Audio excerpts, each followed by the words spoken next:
What is up, YouTube and other places? We're just out here trying to make this magic happen here on a Thursday. By the way, on a Thursday. Yeah, I know it's like the NFL recap show gets like later and later every single week, but when you have the ability to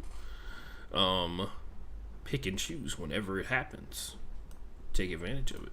That's what I do. Being off, like, I think I told you guys this. I'm on, like, paid leave or whatever for the next month. I've just gotten lazier. I do a lot more research, but my energy to do the show is, like, a little bit low. It's weird.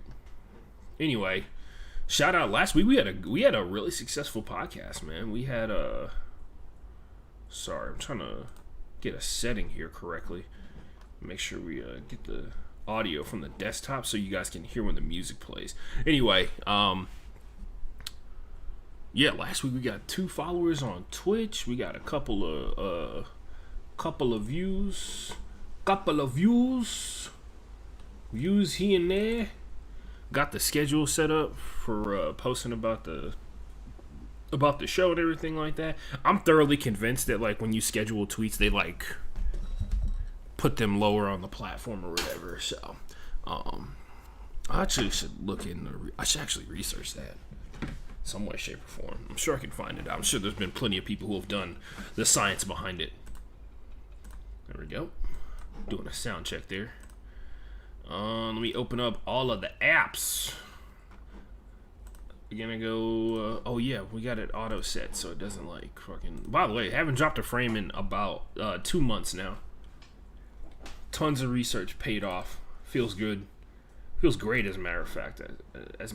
So shout out, all the people whose information I stole, because the one person that I know that's really big on Twitch couldn't tell me how to stop dropping frames, but he never drops frames for some reason. It's because he figured it out like months ago and never. He figured out how to fix it months ago. And forgot how he did it, which is understandable. I gotta mute myself. There we go. Let me do a sound check on Twitch. Need to fix the camera angle too. Oh shit. Don't ask why I'm wearing an Iowa Hawkeyes dry fit hoodie. I gotta mute myself. There we go. It cost it's like $12. So let me do a sound check on Twitch. You know your boy loves a deal. Need to fix the camera angle and it's Nike gear, so I'll just work out in it. Hopefully, don't ask why I'm wearing an Iowa Hawkeyes dry fit hoodie. Mute myself. It cost it's like $12. So audio's good on Twitch. I should change the delay at some point. Oh, did I just skip a frame? Did the streak just end? It did not. It did not. That's just the internet being weird. Shout out to my PC though.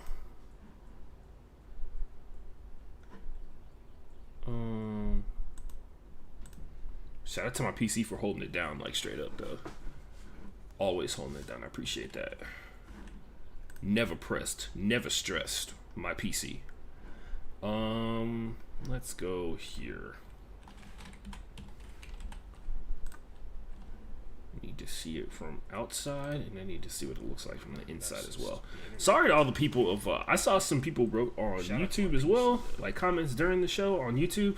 I wish I had like a notification thing that I get when somebody writes into the chat, but sadly I do not. I need to look into that next. I did not know people were. Honestly, we got like 10 followers on YouTube like almost instantaneously. So let's go. Got 10 subscribers on YouTube. Almost instantaneously. You guys know the deal. We're trying to get ready for the show. I saw some people wrote on YouTube as well. Oh man, make sure you guys go follow. I wish I had like a notification thing that I get. Make sure you guys go follow. Sadly, I do not. Braylon Addison. It's me, AB, O2 on Twitch. Honestly, literally that's his name. It's me, AB, O2, all together. Got 10 subscribers on YouTube. Mute myself on YouTube. Good to know the audio's working today. I had a friend who listens all the time. Shout out Kevin. He was complaining about. He's like, yeah, sometimes it's just kind of an adventure whether or not I'm going to be able to hear you on your podcast today. And I'm like, whoa, we haven't had a completely audio empty podcast in a while. Have I tried to do things in the show that have muted me, and then difficulties unmuting? Yes. And when I say difficulties, I mean basically OBS automatically forgetting all the settings that I put into it for some reason that I still don't understand, honestly. Yes, that has happened. Anyway, no excuses. It's time to drop some knowledge. Time to drop some info on you hoes. Unless you're not a hoe, unless you're, if you're a hoe, I love you too. I love you just as much as I love my non-hoe listeners. Many would say I love you more, but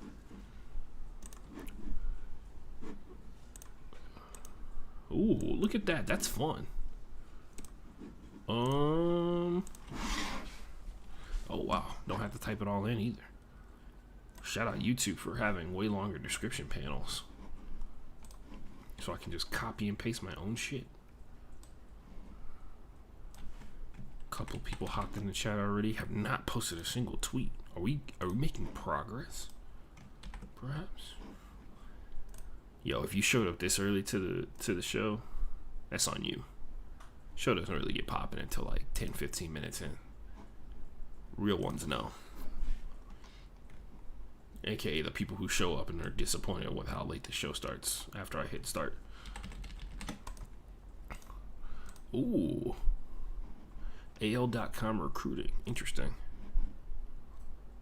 Sorry, that's a YouTube subscription. By the way, you should follow those guys. They do a pretty good job. NFL Twitter, podcast, Twitch, YouTube. That's it. I can only do 5. Gotta handle some tweet business right now.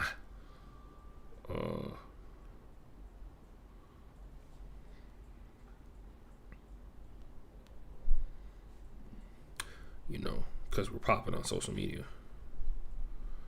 I think this week I did a swap of followers. Like, I think I lost like 10 followers or something like that. And then I gained like 7. So hopefully they're just sports fans, and I get a chance to, get some people who listen to the show that actually enjoy sports. Report Sports Podcast, YouTube,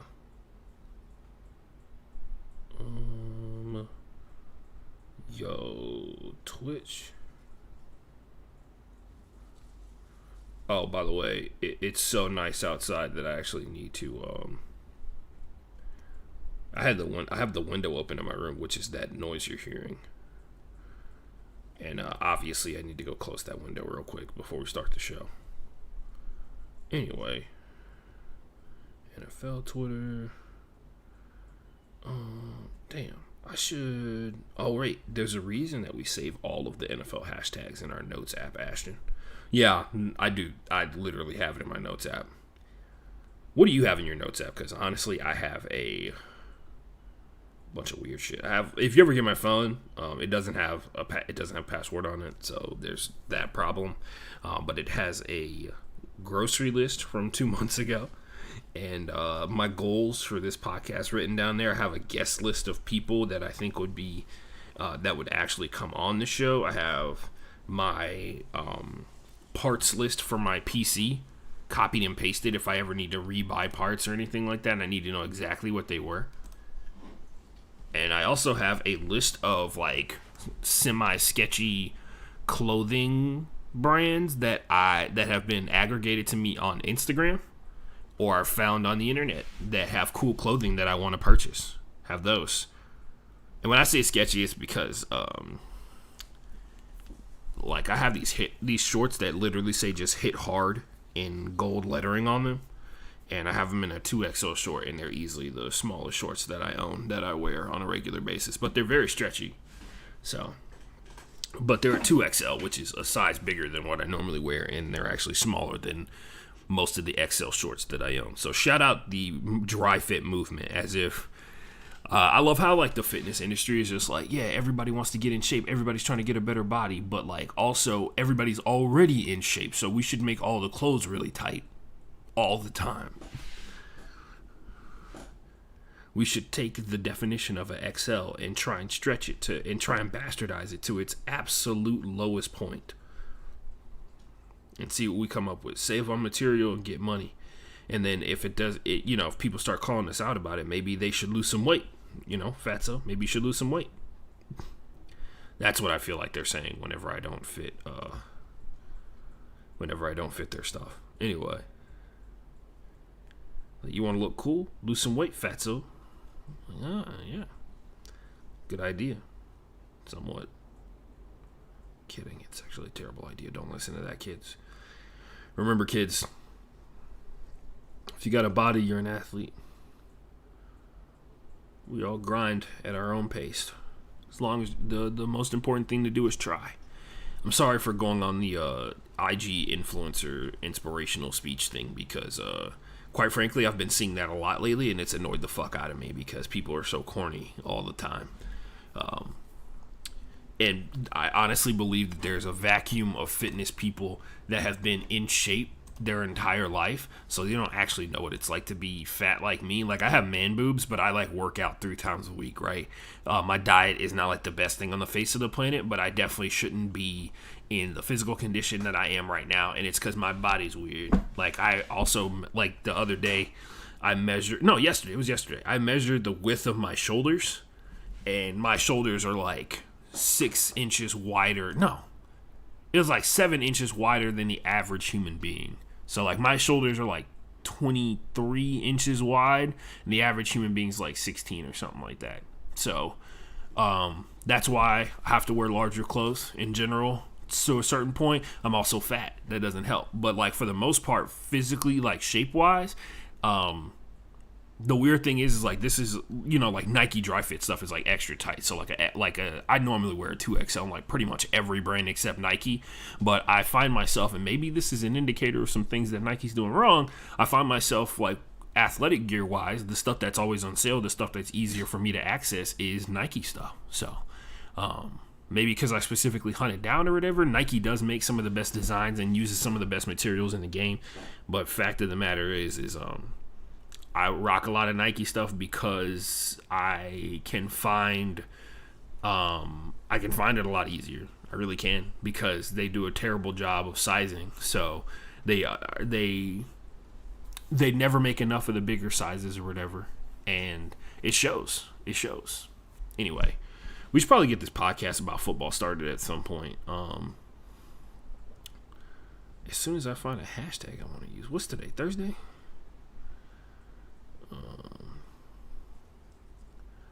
Yo, I gotta start doing at some point, I need to start doing a challenge update, but it's too deep into the season. I gotta do it next season, maybe. Anyway, select all. It is game day, ladies and gents. Week 8 is upon us. That's how fast this season is rolling through, which is kind of disturbing. Because the faster the season goes, the less we get to have of it.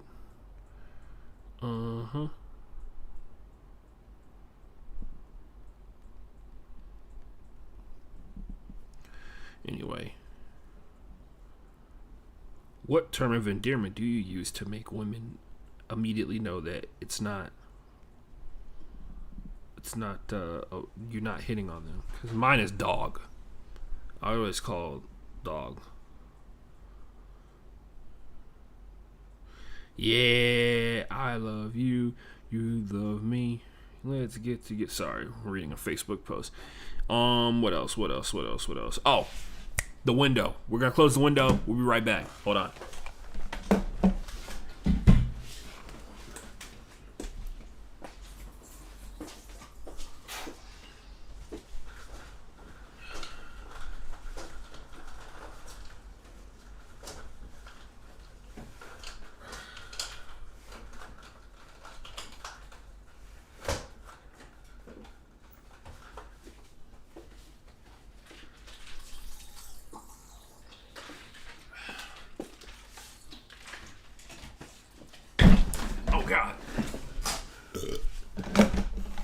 Remember, kids, hydrate. And also, easily the best social media trend for me right now is that eat your vegetables. That sound is really killing it for me right now. Anyway, oh boy, let's go. Let's do it. All right, going live in 3.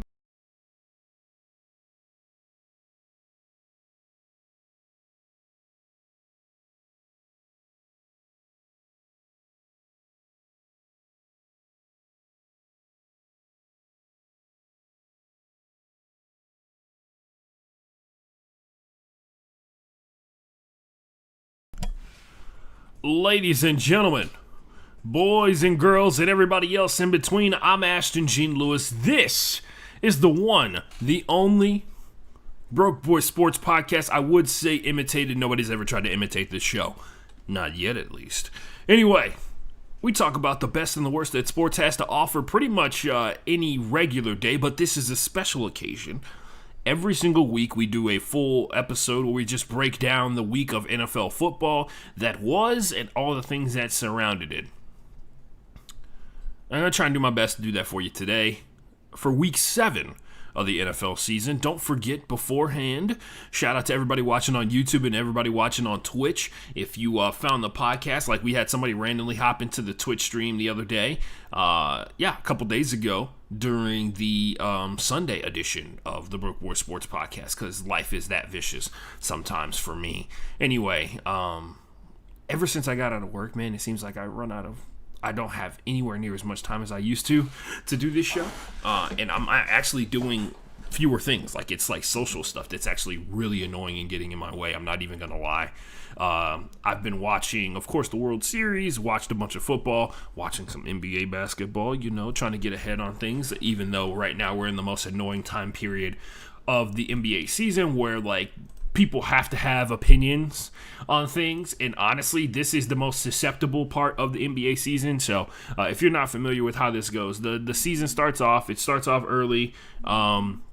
Season starts off early, right? During NFL season, a bunch of football people who are big sports fans just in general don't have time to watch the football stuff like that because it's like there's NBA games going on during that, but there are NBA games going on during the week, but life happens and shit like that. So, but what does start to happen is this is when I feel like personally a lot of sports broadcasters on like ESPN, FS1, NBC, CBS, all that kind of stuff like that have the most influence on people's NBA opinions, right? And why do I believe that? It's because people know the games are going on. They're not watching the games, right? Because they're not like hardcore NBA fans, dug in hardcore NBA fans or anything like that.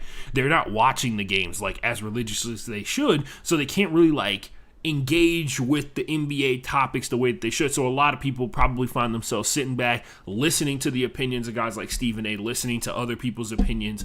Like we saw that situation with like Chris Broussard, right, when he was talking about Taylor Lewan, who was an offensive lineman for the Tennessee Titans while the QB sneak was going on for the Buffalo Bills that failed on Monday Night Football. He actually did not know who either one of those guys were. He just had he had a sheet in front of him, and they told him information about who Taylor Lewan was, and he was just like, well, whatever. You should actually look it up. It's actually really sad.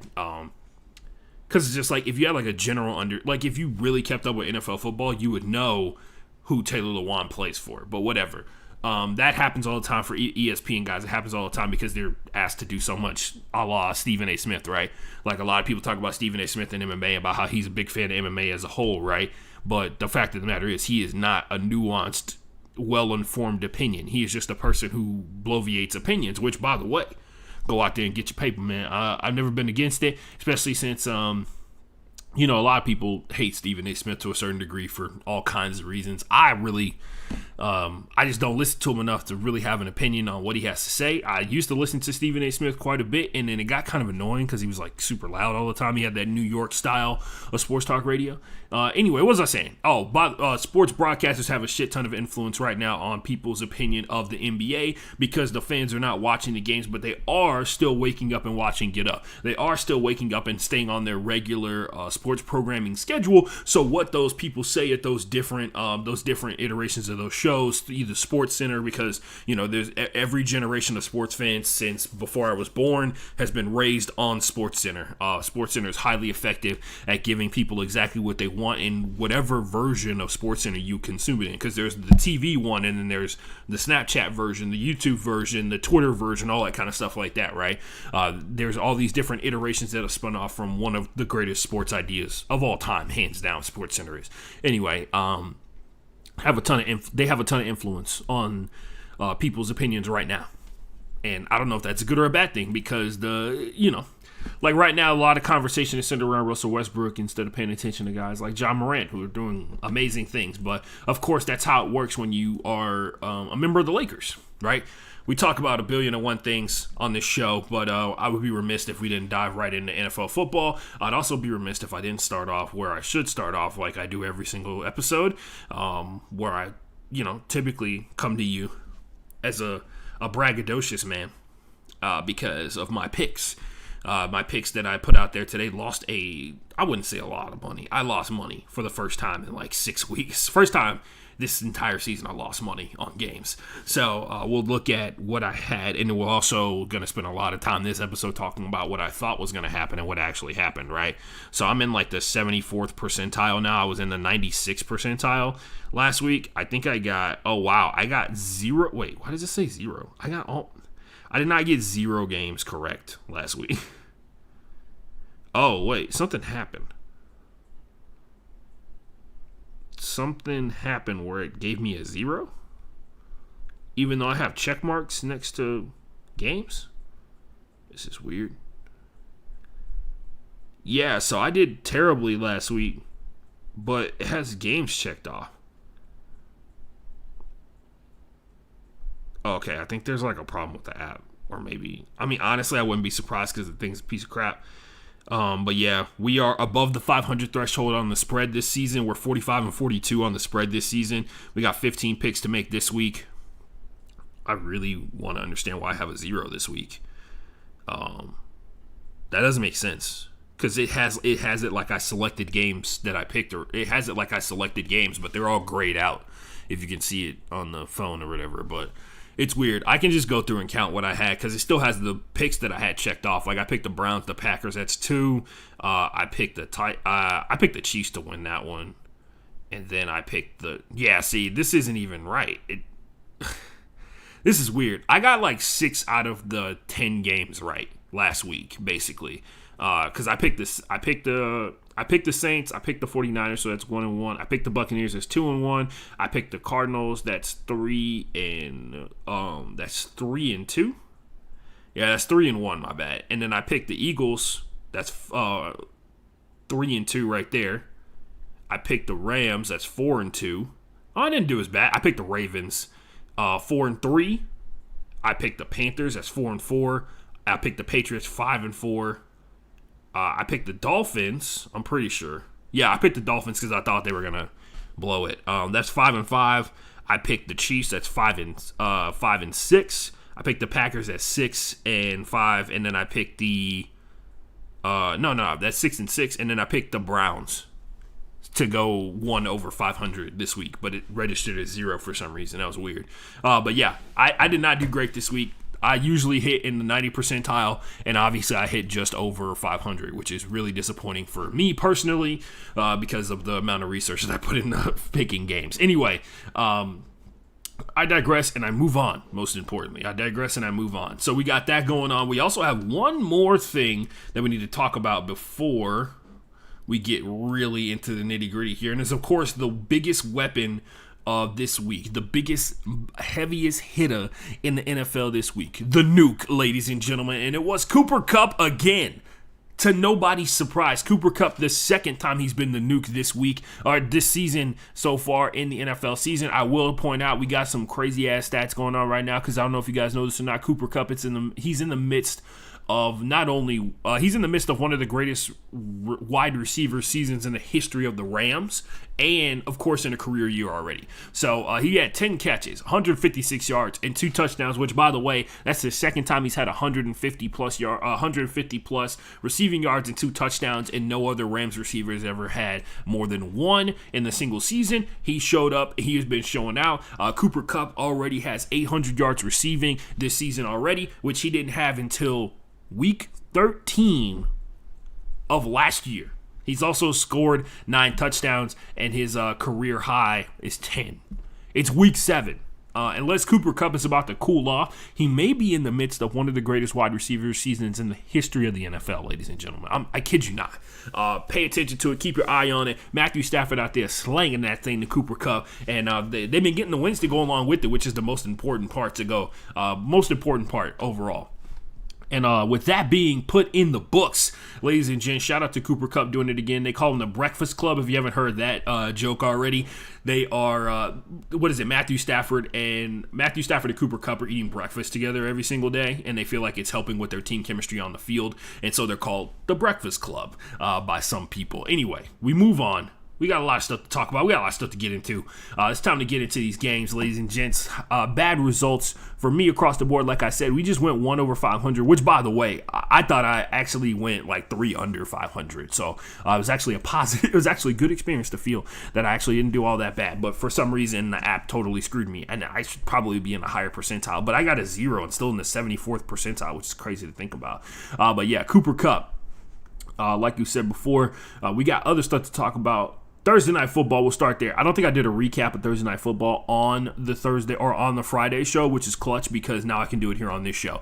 The Broncos, this one was actually, this final score in this one, 17-14, the Cleveland Browns win against the Denver Broncos on Thursday Night Football. If you didn't hear the story beforehand, pretty much everybody and their mama was out for the Cleveland Browns, even Odell Beckham Jr., who, by the way, the story has come out now. He has shoulder injuries. Like, both of his shoulders are messed up. And they're in that situation where people asked him if like he's gonna miss the rest of the season. He's just like, oh no, I'm good for the rest of the season, which means that like it's kind of on the table for him to get shoulder procedures done or whatever. I wonder what that's all about, man. And I hope that's not like an overcompensation thing because he's coming off of a pretty bad ACL tear and all that kind of stuff like that. So you spend a lot of time in the offseason trying to train what you can train, and then on top of that, while your leg is regaining its strength, you find yourself kind of overcompensating with the other parts of your body. If you know anything about sprinting, like that arm movement, the way you can pump how hard you can pump your arms helps you not only maintain that balance, but on top of that, keep your body's momentum going in the same direction. So you have to wonder like if overdoing it throughout the course of an entire year while you're recovering from an ACL or however many months, overdoing it at an NFL level. Which, if there was anything that is the epitome of overdoing it, it is being a wide receiver at the NFL level, right? Or how you work out at the NFL level. Could have had some like long-term ramifications or something like that. Or maybe it's from lifting up all the chicks in the club. Who knows, man? Either way, wild story for Odell Beckham Jr. Hopefully he's going to be all right because, like, honestly, he's had like 2 good games this entire season. None of them have been up to Odell Beckham Jr. quality, right? Anyway, this is a huge indicator, this game right here, the 17-14 final score. Case Keenum stepped up. H-Town hold it down. Case Keenum will always be a Houston champion as far as I'm concerned. One of H-Town's own. I know he's not from here, but he might as well be with the way that he played at the University of Houston and then played for the Houston Texans. Anyway, this is a huge indicator of a high-caliber team. Everybody was down, and they still came out here and got a win versus a really tough defense. The Broncos coming out there. I mean, honestly, this game didn't look pretty, and it should have been an indicator of what we saw for the remainder of the week in the NFL season. But then again, Thursday Night Football is a beast in and of itself, where like we don't really take what happened in Thursday Night Football and to try and apply it to all the other games, right? 17-14, not a pretty score. Guess what? The game was not pretty in and of itself. So just to go through all the injuries, all the people who were down for the Cleveland Browns. They were down their starting quarterback in Baker Mayfield. They were down both Nick Chubb and Kareem Hunt. Nick Chubb's supposed to be coming back this week, so keep your eye on that if you're a person who has him in fantasy. Both starting tackles. Yes, both of their starting tackles who... Was it Tyler Conklin and Jedrick Willis, who are like 2 of the best in the league right now, and then 2 starting linebackers also down in this one. Mack Wilson, most importantly, out of the linebackers that were down in this game for the Cleveland Browns, and they still were able to go out there and pull this win off. Case Keenum in this game had 199 passing yards. 124 of those were yak yards for whoever he threw the ball to. Yes, 124 out of his 199 were yards after the catch for players for the Cleveland Browns, which means that that's an indicator of being able to get high-level playmakers at the rate that you saw Glenn Dorsey being able to. Not Glenn Dorsey. Glenn Dorsey used to play. He was a defensive tackle for the LSU. For the LSU Tigers, and then played for the Chiefs, I think, for a long period of time. I'm talking about John Dorsey, former Cleveland Browns general manager, and it seems like they've kept up that mantra of like being able to pick up high-quality players and keep the roster strong. Like, you don't see very often that a team is down that much versus a Denver Broncos team that was like relatively healthy. They didn't have Jerry Jeudy. They haven't had Jerry Jeudy, although I will say this week, rumor is afoot that Jerry Jeudy could be back. So keep your eye on that. Anyway, that being said, man, this is a game where if you're a general manager, you get to pat yourself on the back, right? Like, we have a lot of moments where we're just like, oh man, you point out like how stupid a general manager is because they're just like, oh, you could have had this person, you could have had that person, you could have had this person, But there are very few times like the Eagles season 2019 where like everybody and their mama got hurt. Carson Wentz got hurt for multiple games. They had all the wide receivers, all the running backs, all the offensive linemen, all the corners, all the DB, all the linebackers get hurt, right? And they were still able to make it to the playoffs. That is a type of season where you pat yourself on the back as a general manager because you built a roster that every single one of those 53 guys, plus the practice squad dudes, right? Don't underrate the practice squad guys. But all 53 of the guys that you pay going out there and putting in work. Putting in NFL quality work, right? Same thing can be said for the Browns in this situation. They squeaked out one game with Case Keenum to go out here and get this dub. And by the way, to break a losing streak, right? To break a losing streak coming off of an embarrassing game versus the Cardinals where they got smoked because they had like so many turnovers early on in the game. But anyway, yeah, that's a huge win for the Cleveland Browns, and it keeps you're thinking just how good the Browns actually are as a team, talent-wise, and Kevin Stefanski, of course, obviously calling plays that put Case Keenum in a position to succeed as a backup quarterback. And guess what, ladies and gentlemen? That's what a head coach is supposed to do, put you in a position to succeed. Other stuff going on Sunday. We move on to Sunday night. We move on to the Sunday slate, as the big time guys will say. We move on to the Sunday stuff going on here, but yeah, we got the Falcons and the Dolphins here. The Dolphins. This is an interesting game for me personally. Once again, I picked the Dolphins to go out here and win this game, but we got a problem. We got a big problem. We'll talk about it as we get through this, right? So Matt Ryan, once again, doesn't understand the assignment, right? The Falcons are going out here and being competitive. Shame on Matt Ryan. Nobody's done anything. I haven't seen anybody running after him with like a metal pipe to aim it at his knee or anything like that, which is kind of surprising at this point. Arthur Blank knows people. Like, you look at that guy in any photo he's ever taken, Arthur Blank knows a guy who can, tune them up a little bit. You know what I mean? I know they're in Atlanta, but they got plenty of hitters everywhere, right? Anyway. Yeah, this is another Falcons game that came down to the wire, and for some reason, the Falcons did what they were supposed to do and actually won the game, which is weird. And I feel like Falcons fans may be freaking out a little bit because the Falcons are kind of playing a little too good right now. They haven't played too many NFC South divisional opponents, which means, of course, like where they stand, like in the only thing that is going to determine if they make it to the playoffs or not is still very much up in the air. But right now, like Georgia football, the Atlanta Falcons getting a win, plus the Atlanta Braves are in the World Series. Series got tied up 1-1. I expect us to be having a parade by sometime. The Houston Astros, obviously, be having a parade sometime by mid next week, right? That's what I'm banking on. You should be too. Anyway, that being said, Matt Ryan has got them cooking, man. They really do. They got some talent. Like Russell Gage came back from injury about 2 weeks ago. He played a huge role in this game. He actually caught like a 49-yard touchdown. We were, of course, seeing the continued and scary rise of Cordero Patterson as the running back wide receiver combo, the ultimate weapon, ultimate athlete. Athlete X, if you will, if you're a comic book nerd, X Factor. Anyway, with Cordero Patterson, and somehow, some way, they've still got Calvin Ridley. They're still playing pretty well. The defense isn't hot garbage like it was last year. They're finding a way to get like some modicum amount of pressure. I wouldn't say it's consistent amount of pressure, but nonetheless, they're still doing their thing, man. And they're going out here and they're beating teams that they have a shot to beat. And this is a game that they had a shot to beat. Because remember, I said on the show, I thought this game was going to be close, and then that the Dolphins would, get some help from the Falcons in winning this game. And they did not. So this is wild. The weirdest thing, there's a couple weird things that happened for this situation for the Dolphins, right? For the first time this season, the Dolphins have outrushed an opponent. They actually had like 172 yards rushing. They went 7 of 11 on third downs.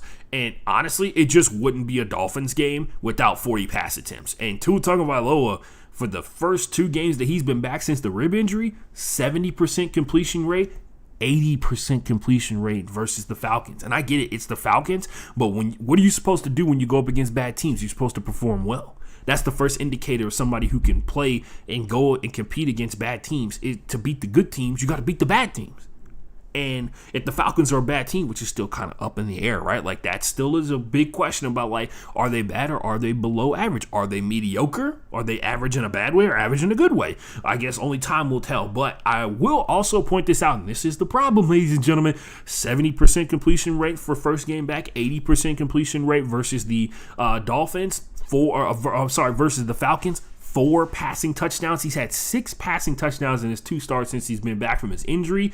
And honestly, ladies and gentlemen, I know he played the Jags and I know he played the Falcons, but the last 2 games is the best version of Tua Tagovailoa we've seen in the NFL. Do we have a problem? Because especially considering what's been swirling around this week, we don't even need to beat around the bush. People are talking about the trade for Deshaun Watson to the Miami Dolphins. We've seen that. And a lot of people are saying that the trade is already in place and all this kind of stuff like that. And the biggest concern is, and this is actually like a report from a reporter who I've never heard of, right? So I follow and I have a list on Twitter of like all the reporters that like I see covering sports, right? Like I'll see reporters retweet other reporters and I put them in a list. And it's basically like a pocket universe of Twitter where only that feed is the people that you put on that list, and it's all NFL reporters for me. And this guy who blew up on Twitter because he reported that the Dolphins and the Texans already have a deal in place. Their biggest concern is whether or not the league is going to suspend him, which they will, or if they make that trade, is Deshaun Watson going to be put on the commissioner's exempt list, which is actually a legitimate question to ask. But with the way that Tua is playing right now, and for some reason, this bizarre existence that the Dolphins find themselves in where they're just kind of like, we're just going to throw the ball into the abyss. We're going to throw the ball until your arm falls off. And I really don't get where that's coming from, especially considering how balanced of a team they were last year, and also considering how bad their pass blocking is, how bad their pass blocking was last year and this year. I think we got a problem. I think we got an issue. Maybe Tua is just, fattening himself up to make himself a more valuable trade piece for the Miami Dolphins and they can move on from him. Or maybe Tua could garner some attention from the group of people who selected him in the draft to become the next starting, or to remain the starting quarterback for the Miami Dolphins, and they need to build around him. Especially if the whole Deshaun Watson thing isn't going to get done until next year, because there are people who are talking about like, I want the legal stuff to be done before I make a trade. So it's like, cool. So you want to trade for Deshaun Watson in 2 to 3 years is what you want. So yeah, that should be interesting, man. And like I said before, this is easily the last 2 games we've seen out of Tua Tagovailoa, the best 2 games we've seen out of him. I will also point out there are some things that did not go well in this game for the Dolphins. So they scored on the first drive of the game, and then they did not score until there were 9 minutes remaining in the third quarter. So they basically went 2.5 quarters without scoring the football. and that is a major problem. They had multiple punts in the course of that as well. The game came to an end, though, after Emmanuel Ogbah forced a fumble. Tua led a 40-yard touchdown drive to take the lead, and then the Dolphins defense, which, by the way, underrated story, people have been so concerned about the Deshaun Watson, Tua Tagovailoa thing, and the pass blocking situation. Nobody's really talking about how the Dolphins defense is like falling off a cliff, and this was a prime example. Matt Ryan cooked them all the way down. Younghoe Koo got a game-winning field goal, which, of course, like, he's becoming easily, very quickly, one of the best kickers in the NFL, right behind Justin Tucker as time goes on. And, of course, you got to do what Younghoe Koo's been doing for like 20 years before people start calling you the best kicker in the game or one of the best kickers in the game. But, I mean, clearly his consistency, his leg, his strength, and his clutch ability is very high. Anyway, we move on. 25-3 is the final score of our next game. It was the New York Giants versus the Carolina Panthers. And as you can imagine, Panthers fans are losing their fucking minds. I am on the Reddit. I am in the Reddit groups for every single NFL team, and the stuff that they put in the comments is absolutely insane. That's the only way I can phrase it. Wow, man, this game honestly was like how I knew my day was gonna go sideways. The Panthers were up 3-0, and then the score kind of stayed 3-0 for like a really long period of time, and then the Giants scored back-to-back touchdowns, and I was like, oh, wow. So like, the Panthers aren't moving the ball at all. There's people out there that were trying to convince me that Chuba Hubbard is actually running the ball really well, and I'm like, cool. So like, still a massive drop-off between Chuba Hubbard and Christian McCaffrey. We know that. We don't need to like try and lie and hide about that, right? But the fact of the matter is, like, you gotta, like, you know what I mean? Like, this is a situation versus a Giants team that, quite frankly, is not good and has shown the ability to play at a high level to a certain degree, right? We saw them play the Thursday Night Football game versus the Washington Football Team. We saw them play really well a couple of weeks ago. What was that versus it wasn't the Titans. Was it the Falcons? I think it was like back and forth with the Falcons or something like that. But yeah, this is how I knew my day was gonna go fucking sideways as a pick situation. The Panthers scored a 45-yard field goal on the first drive of the game, and then they did not score for the rest of the game. 7 of their 12 drives ended as 3-and-outs, and then the other ones ended with a safety for the Giants, an interception, and truly the most embarrassing fashion known to man. They got dominated in this game, man. Like, this is basically a shutout. This is like that score might as well be 25-0. It wasn't the sad field goal at the end of the game. It was like a field goal to get points at the beginning of the game, and then they did not move the ball at all. So the Giants got their best win of the season right here. This is the most complete, dominating win you probably could have asked for the Giants. They didn't really turn their offense on until the second half of the game, where they cooked them for like back-to-back touchdowns, and it was like a field goal, touchdown, end of game, basically, is how they finished this one off. But the public perception of Sam Darnold is obviously changing quickly in the NFL world. A lot of fans are really kind of like, oh, man, maybe this guy just sucks. Like, it wasn't Adam Gase. And honestly, I think there's something to be said about we need to be for real about this for just a second. The success that Sam Darnold had the first, 4 weeks of the season is more success that he had at the Giants in all 3 of them years that he was there. So he's doing really well. Like, even if he stops right now, he is already drastically improved. And on top of that, of course, everybody's kind of wondering like what the situation is. People believe in Joe Brady. They just don't believe in Sam Darnold. People aren't addressing the fact that, Christian McCaffrey being out is a huge problem for a lot of teams. If you had a quality running back like that, a quality dual threat guy like that, and then all of a sudden you don't have access to him anymore, that's a big problem for most people in terms of like their offense and how it shows up. I know this is a matchup that they should have won. Like, facts are, they should have been able to go out there and beat the Giants because of their defensive presence. And Daniel Jones does have moments where he plays at a high level, but I would, in my mind, there's never been a time where I was just like, wow, Sam Darnold is worse than Daniel Jones, like as a football player. And today, Daniel Jones outplayed Sam Darnold on a high level. The Giants' pressure was very good, but if you go back and you watch the game, you watch the film and all that kind of stuff like that, I'm not going to sit here and say that I watched every single frame of every single game or every single frame of every single play that was played in this game. I watched a bunch of instances. I looked up people who had opinions on what happened, like with the Panthers' offensive line overall. I watched a sped-up version of the full game itself, and on top of that, I watched some people break down what happened with the Panthers. So there was like a bunch of plays where Sam Darnold was in the pocket for like 4 or 5 seconds and couldn't find anybody. He just got sacked. So they combined together, he and P.J. Walker, who got into the game. P.J. Walker, former Houston Roughneck from the XFL, got into the game, and Sam got sacked 3 times, and P.J. Walker got sacked 3 times. This is like just complete domination. It's really weird.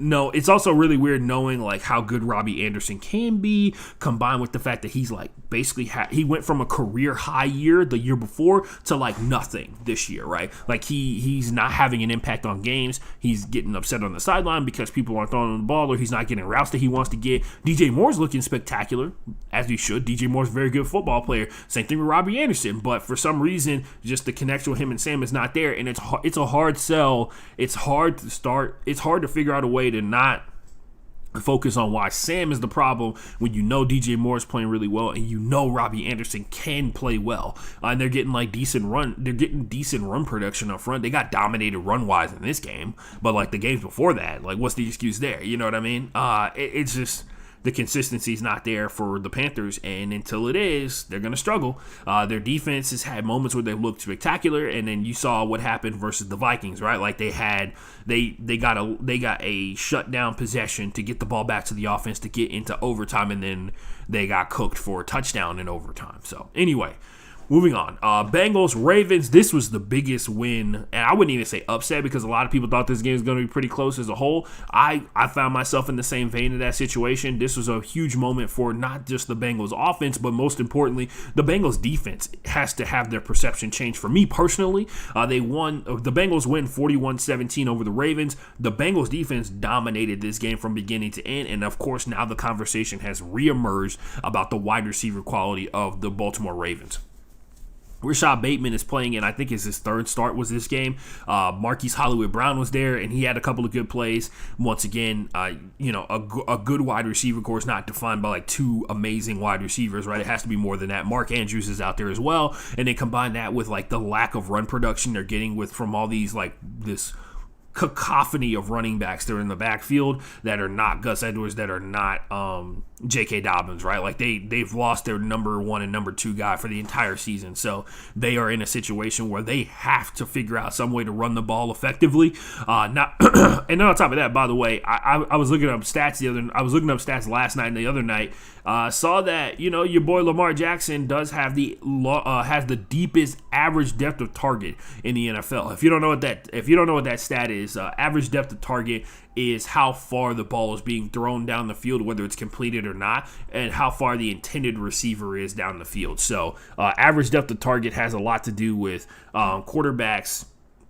It helps you weed out the quarterbacks like Jimmy Garoppolo, who have like 12 air yards a game, but still somehow come up with 300 and something yards and 3 touchdowns to give like that spectacular stat line, because not all passing games are made the same, right? A lot of people consider the Ravens to be a run-heavy team, but when they do pass the ball, they go big, right? That's their whole steez. That's what they're about, like as a team. That's why they use the run to set up the pass to get more people into the box so they can get easier coverage down the field for guys like Marquise Hollywood-Brown, to find ways to get him away from safeties, to find ways to get him away from defensive backs in motion and all that kind of stuff like that. So that being said, this game was huge overall. Marlon Humphrey got cooked for the first time in like 3 years in the NFL versus Jamar Chase, and some of this stuff that they ran with Jamar Chase. Like there was one play where he got beat instantaneously off the line, and he was technically still in front of Jamar Chase, but Jamar Chase was wide open at the same time. It was insane because it definitely wasn't like Marlon Humphrey totally fucked up on this play. It was Jamar Chase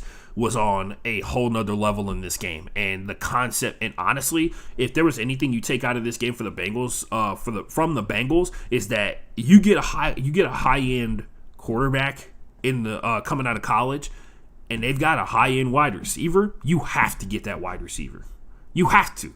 You have to get that guy's wide receiver. You have to get that guy's guy. It's built-in chemistry, and this is the epitome of what built-in chemistry looked like. They had back shoulder throws to get like an easy 20 yards down the field, right? They had a couple of killer plays on inside slants and stuff like that, on dig routes across the field to get up and down the field in short distances, right? They had multiple times where they needed to get down the field, and especially in that last possession of the first half. They had a lot of plays that they needed to get down the field very quickly, utilizing. They used a back shoulder throw, they used a drag route across the middle of the field, and a lot of that is timing for sure. And of course, there are NFL wide receivers who have connections with quarterbacks that they did not play in college with, but why pass up on a high-level playmaker type wide receiver and he just so happened to go to school with your starting quarterback that you want to be your franchise guy? Like, why would you not get that guy? That's why the whole Travis Etienne thing is probably going to pan out for the Jaguars when he finally gets back, right? When he finally gets back from his injury, he's probably going to be a huge part of the Jaguars offense, and it's going to be a whole nother thing. Anyway, big win for the Bengals. Of course, the Ravens, another situation very similar to some stuff that we've seen earlier in the season. Basically, this is what happened in the first half of that game versus the Colts, where their run game got completely shut down, and then they got forced to throw the ball down the field, which of course means that wide receivers had to get separation. Turns out that the Ravens wide receivers struggled with getting separation. Who would have thought? Titans Chiefs, I watched every single second of this game because, like I told you guys last Thursday, you need to watch. This is a week to watch a bunch of weird games. This is a week to watch games that are not your local team. If you can figure out how to do it legally or illegally, I don't care. I'm not here to judge anybody. First of all, I'm not your daddy, right? You get it how you can, right? Titans Chiefs. This is the game that I chose to watch. I've been trying to I've watched a bunch of the Chiefs games. I've watched like 3 Chiefs games prior to this one in full. And then the Titans, I've watched 2 of their games in full. I watched their season opener. Versus the Cardinals, and I've watched a bunch of the other games. Like I've told you guys before, I have a friend who is a Titans fan. And I actually, honestly, the Texans being absolute hot garbage this season really doesn't hurt me as much as the Titans and the Colts succeeding as franchises this year. And I think the Colts' success is up for question. But the Titans is 100% bona fide stuff. They're in rhythm, right? They've got a new offensive coordinator, and their offensive coordinator figure out, hey man, this dude you guys got here, Derrick Henry, he's pretty good. He's a pretty good football player. This was actually a huge moment for the Titans overall. They had all of their guys back. They had Julio Jones, they had A.J. Brown, who, by the way, A.J. Brown killed it in this game, man. Vast majority of the time A.J. Brown touched the ball, he had already gotten massive amount of separation from his defensive back. It was very few of those catches were contested. Julio Jones got open a couple of times, but he also, I think he did not finish this game. Or was he announced injured afterwards? I don't think he finished this game. But Derrick Henry went out there and did their thing. I was listening to the PFF. No. Was it PFF?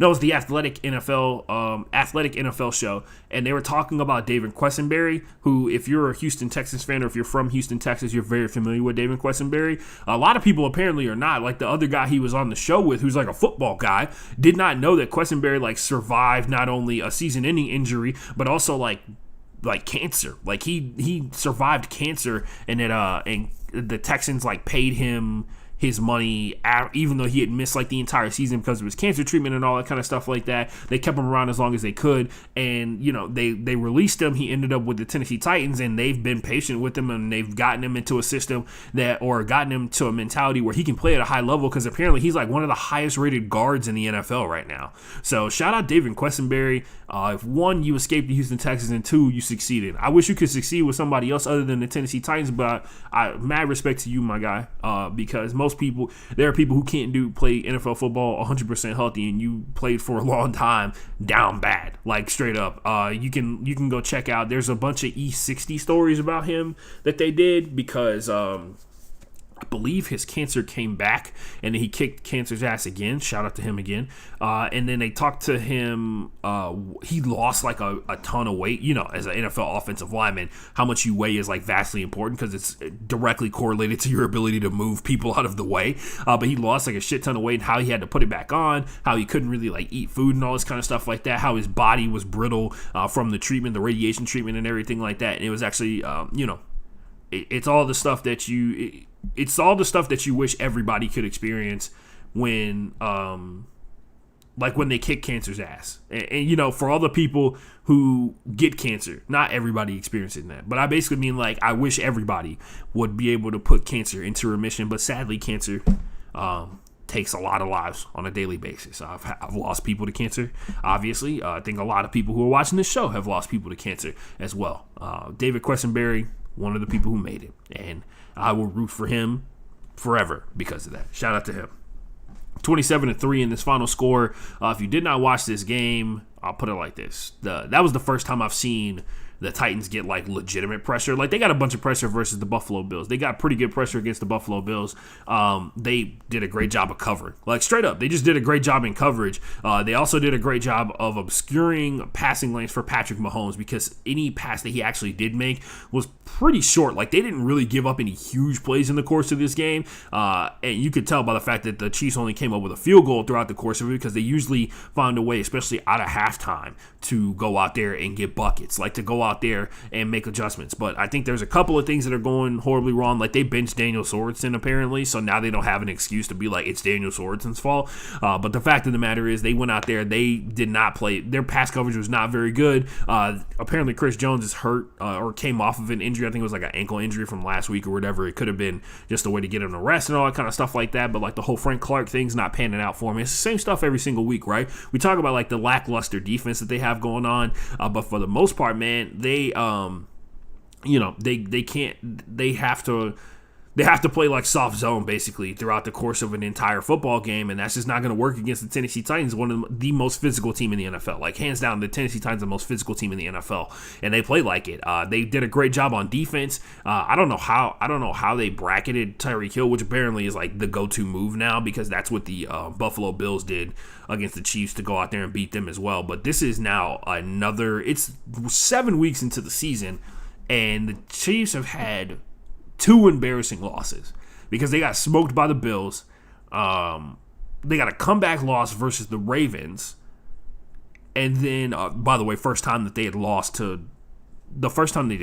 ever to the Ravens, right? And then they got smoked by the Titans. That 27-3, they got crushed by them. I'm surprised they had 3. This should have been a shutout for the Titans defense, which, by the way, they got to give themselves big ups on this one. This is the best defensive performance they probably had all season. So, probably the best defensive performance they've had in like 2-3 years, honestly. Anyway, the really weird thing that came out of this situation, and it was a lot of these turnover generated situations, but Jeff Schwartz, if you guys don't follow him on Twitter, you should. He's a football smart guy. He has a podcast called Jeff Schwartz is Smarter Than You, which, he's smarter than me. He's an actually successful offensive lineman in the NFL. I'm just a failed I wouldn't even say failed. Never really got started as an offensive lineman. Anyway, the Chiefs have 17 turnovers through 7 games, and they are on pace for 41 turnovers. Do you think that that's going to actually happen is the question that he asked. And quite frankly, with the strength of schedule they have, I don't think they're going to get to 41, but I guarantee you they're going to get kind of close. This is going to be one of those situations where 8 weeks into the season, it is game day. It is October 28th. Shout out to everybody else celebrating spooky season out there. Tell me what your Halloween costume is in the comments or on Twitter at FB_playbook. Anyway, other stuff going on in this next game here. Honestly, man, like I said before, that Tennessee, that was a huge win for the Tennessee Titans. Facts, big facts. Yeah. So, here we go. Next game, Patriots 54, Jets 13. Moving on. So, by the way, Zach Wilson's out. Mike White is in. The Jets have also traded for Joe Flacco, which is tough because if there was one thing that the Jets needed, it is as many draft picks as they can get. So, yeah. Zach Wilson is going to be replaced by some guy named Mike White, which sounds like the alias for a drug dealer. Everything else that happened in this game is pretty much irrelevant. The Patriots massacred the Jets, and it's almost like they're a good team or something. The Patriots scored on 10 of their 11 drives in this game. They had 11 drives, and they scored on all but 1, and they punted. And it was the first drive out of the starting the second half. Yeah, it was that bad. There's also a mic'd up. If you guys don't know, there's mic'd up videos every single week that basically is a compilation of all the people who are mic'd up across the NFL and put into like a YouTube video. You should check it out. I posted on the NFL YouTube account, and they go to the Jets-Patriots game, and they show the sideline where Bill Belichick sees all of the touchdowns being scored, and he does not react at all. Like, literally, it's not even like a fist pump. It's like he's just walking around as if nothing is happening. And it's while the touchdowns are being scored. Does not care. Knew that they were going to do it. Like, that kind of unbridled faith. Also, like, the most savage thing of all time. Like, truly sociopathic behavior. He just doesn't care. Like, does not show joy or elation in any way, shape, or form. Anyway, moving on to another embarrassing game. The Packers played the Washington football team. And this one is interesting. Now, check this one out. This game is like kind of deceptive, but also can be left up for interpretation. Washington did a ton of things right in this game. Very few of them had to do with actually getting into the end zone. They had, and get this one, and we're gonna go through it. This is a couple of Washington's possessions. They got 10 points in this game. Now, count along at home if you can get this one for me. They missed a field goal, right? They missed a field goal. By the way, from the 5-yard line for the Green Bay Packers, right? They got blocked.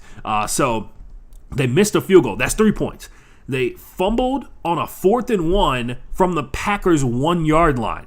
That's 7 points. So that's 10 points in total, right? They had this one. They had an incomplete pass on a 4th and 2 that was at the Packers' 3-yard line. You see what I'm talking about? 17 points. 17 points right there. Oh, it's not done yet. Taylor Heinicke got picked off at the Packers' 12-yard line. They could have had this game. They could have, but the Packers played not only some like clutch defense, but also like some of these things are very much in the control of the Washington football team to go out here and win this one. This is weird. Like you said, I'm talking about, right? Left up for interpretation, but also like deceptive at the same time. Like, do you give more credit to the Packers defense, or do you think like, wow, Washington did literally everything right except finish the layup, right? Interesting. Close but no cigar. We might need to start calling Taylor Heinicke a edgelord. Edgelord Taylor Heinicke. Moving on. 28-19. This was the ultimate revenge game. It was one Matthew Stafford versus his old football team, which, by the way, in that mic'd up video, they had Matthew Stafford mic'd up, as they should, because he was playing his old team. Anyway, they had him mic'd up, and he was talking to some of the Lions players, and he was like, yo, I'm always rooting for y'all, dog. I'm always rooting for y'all. And I was like, always rooting from afar, as far away as possible. Detroit is that land you should never go to. Good luck with y'all, man. But yeah, anyway, my biggest question coming into this game, and I think we had this discussion on the podcast, was whether or not the Lions were going to give up. Whether that last game, 2 games ago when they played against the Ravens, right, was that the heartbreak game that broke the team mentally? And Dan Campbell, obviously of a different breed, figured out some way to get the Lions up and ready to play in this game. Not only was it through a combination of kicking an onside kick, but also like 2 fake punts on 4th down to convert those 4th downs to keep drives alive. And they kind of, honestly, man, like this game was a little weird. If it wasn't for those big plays on 4th down, of course this game wouldn't have been close. But the fact of the matter is, Dan Campbell went out there and he started rolling the dice a little bit. You know, he realized he's playing with house money, because guess what? He's still keeping his job for next year. Ain't no way that people can blame this season on him. I will point this out as well, as one of the most frustrating things about Jared Goff. Jared Goff will make 2 or 3 amazing plays in a single drive and then make 7 that are absolutely horrible. He had some dime throws in this game to guys like Khalif Raymond, by the way. He had some amazing throws against one of the best defenses in the NFL in this game. And that's the wildest part about it. It's just hard to just kind of... It's very clear that Jared Goff has talent to be an NFL starter, to be an above-average NFL player. And as you all know, as we saw from those years with the Rams, 2 or 3 times a year, he completely takes over a game. What are you supposed to do with that? Like, as a quarterback, right? Especially when it doesn't vary. Like right now, like he's doing the same stuff that he was doing with the Rams, but with the Lions. The Lions don't have as much talent to be able to make up for the times that he messes up, but like his game isn't like up or down based off of like the team that he's around. So it's weird. But nonetheless, the Rams went out there and they got the dub. I know a lot of people were talking about how they dominated in this game, and I'm like, I mean, did you watch the score? There was a good chunk of time where, like, it was 19-17, and then they shut them down, right? They went out there and they did the thing, and you got to be impressed with that. The Rams defense came up big when the Rams offense was still trying to find their way for some reason versus the Lions. But, yeah, they still did the thing. The Lions put up a fight for a little bit there. You would definitely say the Lions are the term frisky in that situation. Wonder what happens next week as the world turns in Detroit, Michigan. The Raiders took on the Eagles. The final score, the most deceptive score of this entire week, 33-22. The Eagles got absolutely rocked in this game. And they're only blaming Jalen Hurts when in actuality, if we watch the film, we should be blaming the offensive line. We should be blaming the defensive coordinator's choices in terms of how to play the Eagles defense. Because the soft zone thing, Derek Carr has now emerged and evolved to a place where that is not a challenge for him anymore, just like it shouldn't be a challenge for most quarterbacks in the NFL.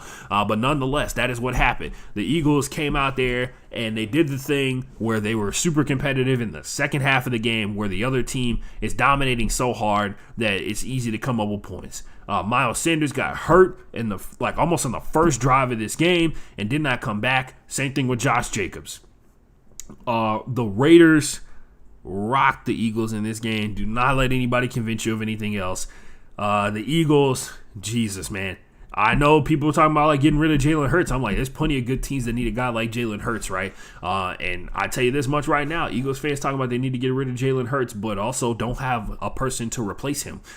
People are bullshitting and talking about how like Gardner Minshew is definitely way better suited for the system that the Eagles run. I'm like, there's this guy that I follow in Eagles Twitterverse named AJ Torres, and it's very weird how he doesn't come off like a film guy. So it's like, how do you even know like what system they're running? Are you just saying like generic sports radio guy stuff on Twitter to try and get reactions? And it works. Yeah, he does get reactions. So he gets reactions out of me all the time. But yeah, man, this is weird because the Eagles, based off of what we're seeing right now, second best team in the NFC East. Second best team in the NFC East. Not hearing any objections.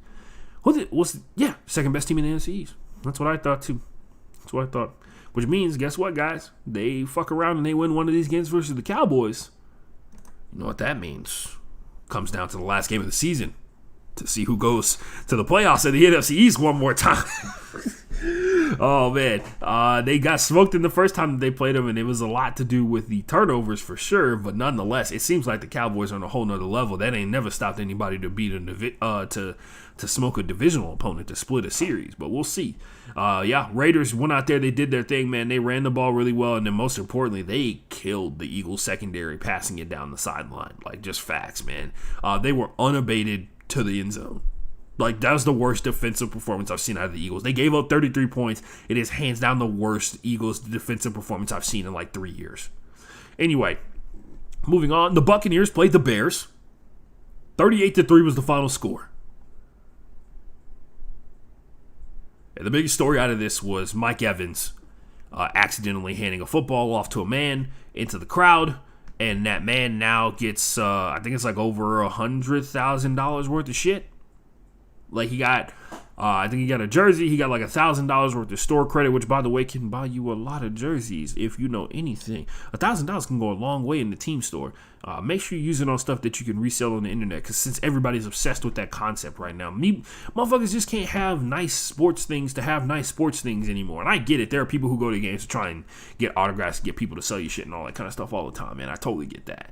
But the fact of the matter is, sometimes it's nice to just have nice sports shit. Like, wouldn't you want an autographed Tom Brady jersey instead of the $500, $600 you're gonna get for it? Like, who gives a shit about that money? You know what I mean? Like, that memory of like, I caught Tom Brady's 600th passing touchdown. And if there was a way for him to get that like itemized and be like, this is the jersey that I signed because that guy got this ball in the end zone from Mike Evans, whatever. Anyway, he got a Bitcoin according to, I don't know, has anybody confirmed that? I know that they like said something. He used it as, by the way, very smooth of Tom Brady to be like, you know what? We're going to hook this guy up with a Bitcoin. Tag my cryptocurrency sponsor. And then this cryptocurrency sponsor was like, you know what, let's make it happen kind of deal. And I don't know if they actually did. I guess we would just have to assume. He got like $1,000 worth of store credit. He got like 2 signed jerseys, a bunch of other stuff too. He got like another football that wasn't the 600 touchdown pass football, but another football that was signed. I was like, you should also get Mike Evans to sign that as well. That'd be hilarious.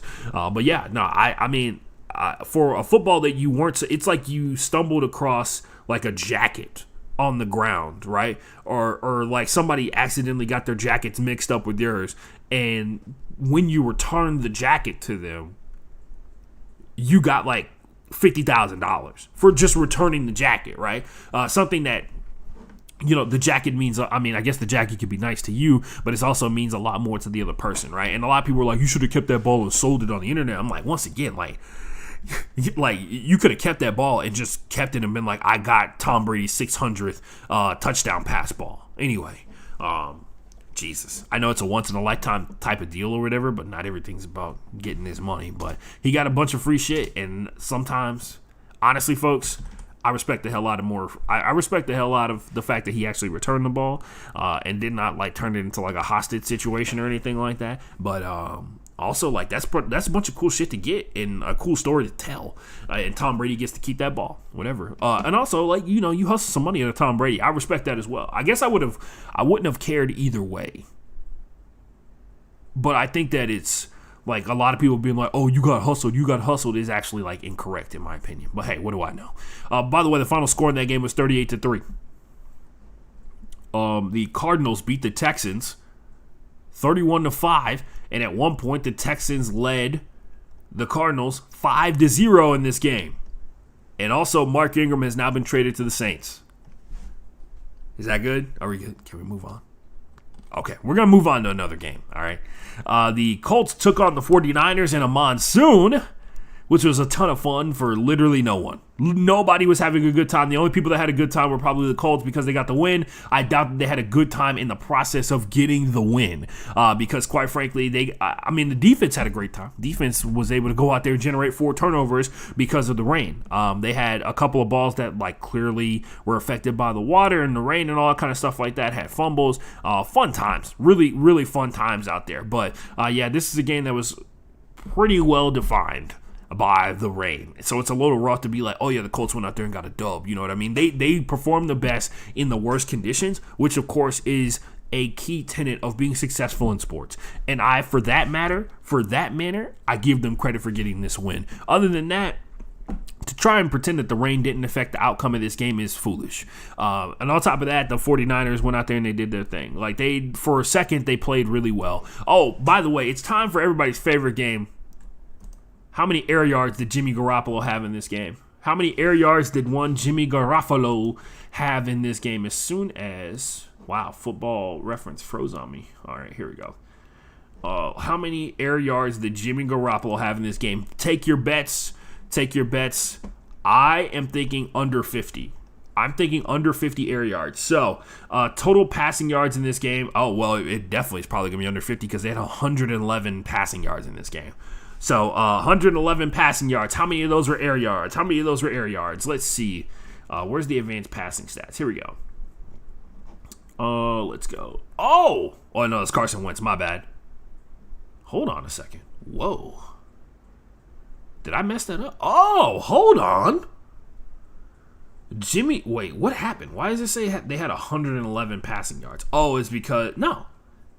That was rushing yards, my bad. They had 111 rushing yards. They had 181 passing yards. And to my surprise, 132 were air yards. Look at the big brain on Jimmy. Jimmy out here slinging that thing for a little bit. Anyway, also shout out Jonathan Taylor for dominating this game. By the way, you want to talk about like a story you could see a mile away. Wisconsin running back dominates in the NFL. Who would have thought? Other than that, the Colts offensive line, those issues kind of underneath the rug here for a second. For the time being, I will say, the 49ers got 6 pressures in this game, and they blitzed 10 times. So that's a little rough. But yeah, nonetheless, Jimmy Garoppolo actually went out there and slayed that thing a little bit. 132 out of 181. That's pretty impressive. That might be that might be like a career high in air yards for Jimmy Garoppolo. I'm not even lying on that. That legit might be a career high in air yards thrown by him. I have to check that out. But moving on to the last game of Week 7, we can all just put it behind us because a lot of people actually hated Week 7 of the NFL season. If you watched any of the games or if you just paid attention to the fact that I had to be basically dead silent on 3 of the 10 games that were played this week, you can understand why. There were multiple games where people scored under 10 points. How many games do we have where teams scored under 10 points? Hold on, let's count it. It's how bad Week 7 was. We had multiple games where people had 30 plus points. We had 25-3 Panthers. The Chiefs 27-3, so that's 2. What else do we have here? How many points did the Jets score? 13. The Jets scored more points than the Texans and the Chiefs and the Panthers combined. Yep, they did because there was 12. 5, 3, and 3. The Jets scored more points than the Chiefs, Panthers, and Panthers, and Texans combined. Shout out to them. So that's 3 in terms of 10 and under. We got the Washington football team at 10. So maybe you count that one as well. But we got 3 so far, and then like I said before, the Bears scored 3. That's 4 teams, and then 5. So 5 teams this week scored under 10 points. And out of all those teams, they all scored under 9 points as well. So that was under 5. Well, yeah, under 5 and under. Fun times. Great time, great week in the football.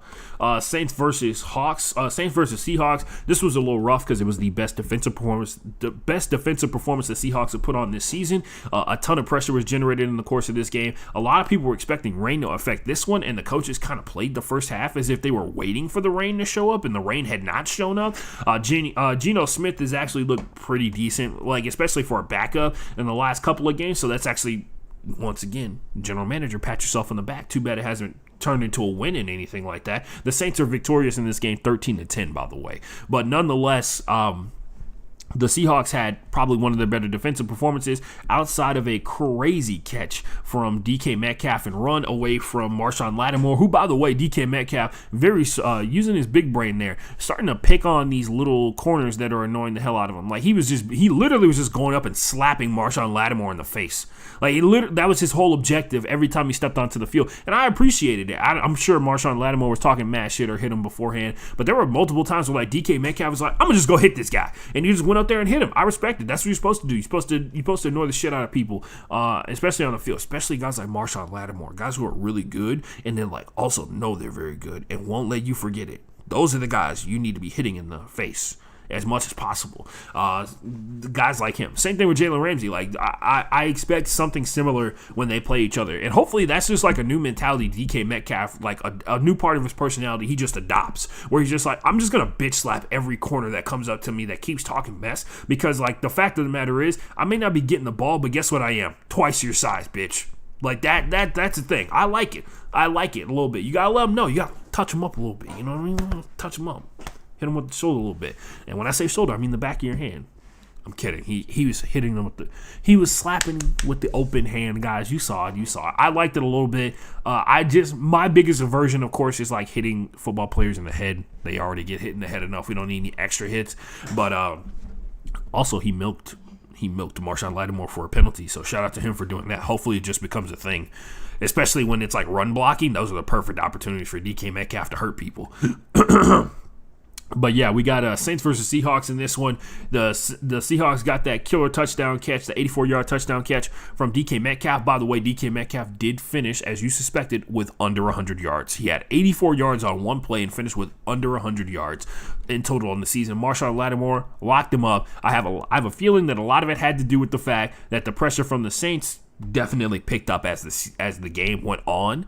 There was a lot of moments. I saw one moment where Dwayne Brown got thrown to the ground, which is a disturbing sight because Dwayne Brown is very, very good at his job. So to see him just get tossed around like a rag doll was a little weird.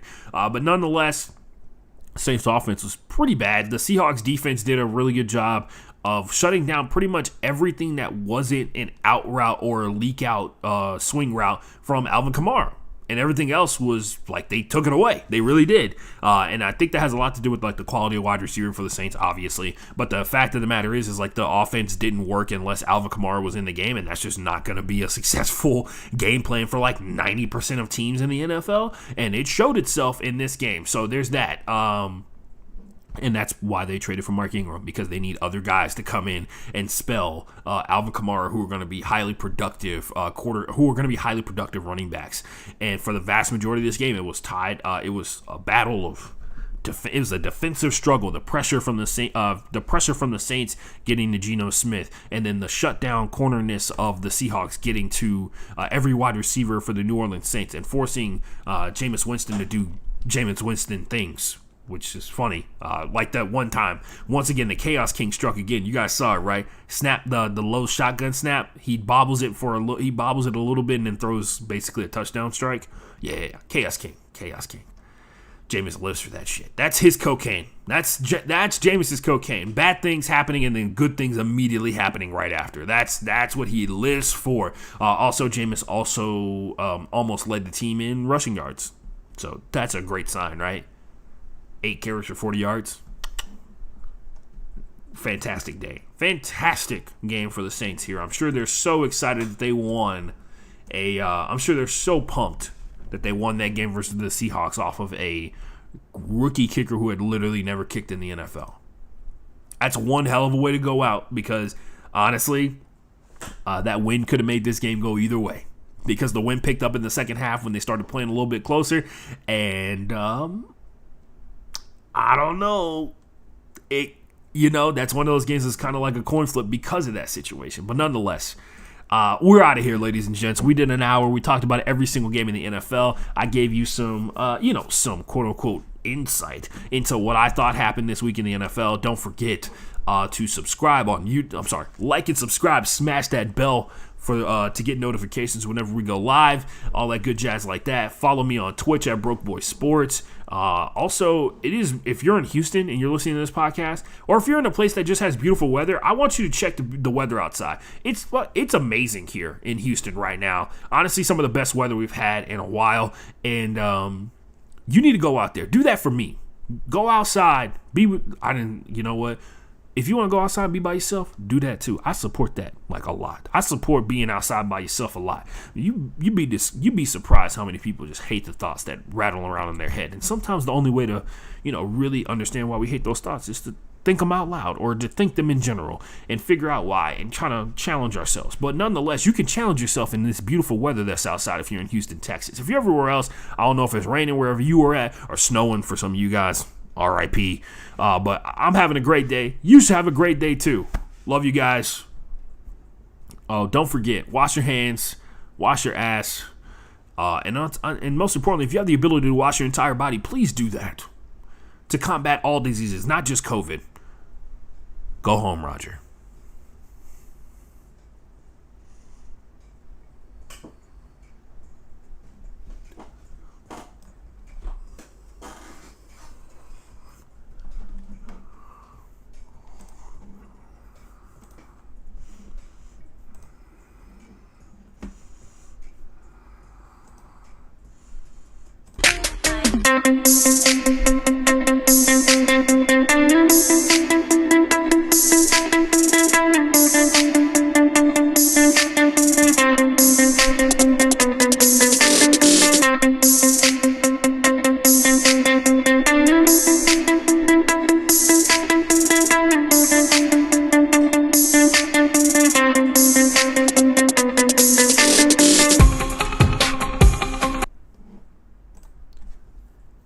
For a second.